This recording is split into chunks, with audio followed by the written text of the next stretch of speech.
Welcome to my take on it, where we talk about trending topics, latest news, stories that are making headlines, and I give you my take on it. My take is not always politically correct, it's not even always correct, but it's my take, and I want to hear your take. So go ahead, hit like, hit subscribe, and comment after you listen to this video. So today, we're talking about Dr. Dre, the latest news about Dr. Dre. So I was reading headlines today and I came across this story. Let me read this headline here. Dr. Dre's daughter, 38, reveals she's homeless and living out of a car. So after I read this story and I looked at all the details, I came to the conclusion that, Dr. Dre, I don't blame him at all for not taking care of her. I have no sympathy for her. And I'm going to tell you why in the next few minutes. But first, let's read a little bit of this article so I can give you some context and I can kind of let you hear some of the stuff and you'll understand my conclusion as to why I have no sympathy. So let's go. Latanya Young, and that's her name, is the oldest of three girls Dr. Dre had with Lisa Johnson. Now, Lisa Johnson was his first wife, and they got divorced and they split up when when Latanya Young was 5 years old. Right, so let's keep going here. The oldest daughter of the hip-hop producer Dr. Dre recently revealed in an interview with the Daily Mail that she has been living out of a rented SUV, working as a DoorDash driver while her children stay with friends. According to Latanya, who's 38, I'm taking odd jobs just to make it now.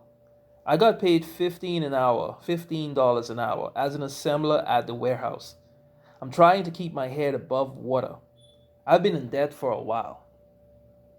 So let's keep scrolling here. I want to get down to some more information.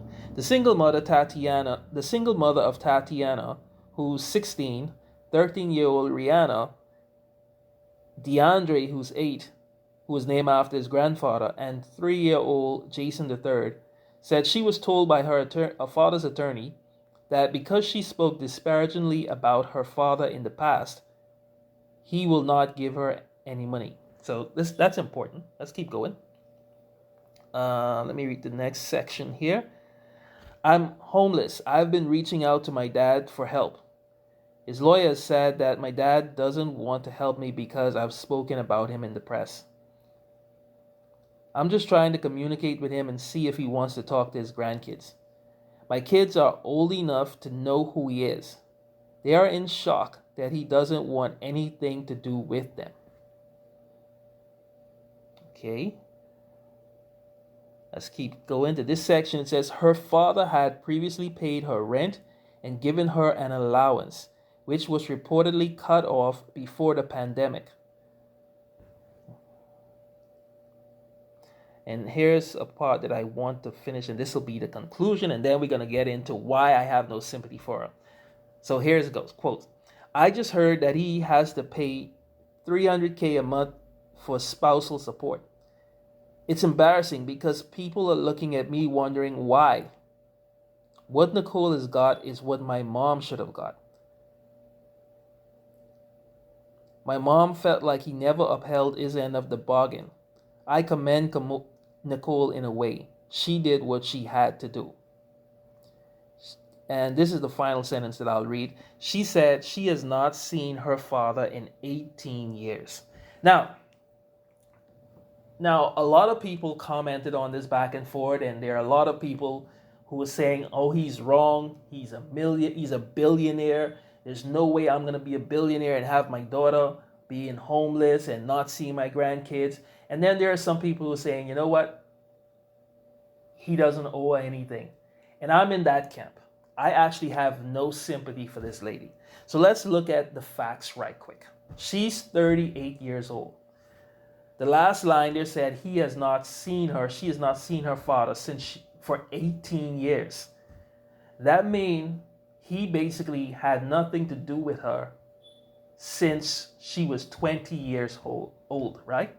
That's crazy. Think about it. Her oldest daughter is 16 years old, her oldest child. That means not only did he didn't have anything to do with her, cut her off at 20 years old, he didn't even care to see his grandkids. Normally, if you have a falling out with your child, when the grandkids come, you at least are interested in the grandkids. And I'll say this to you guys, and I'll go out on a limb, and I don't feel risky at all saying this.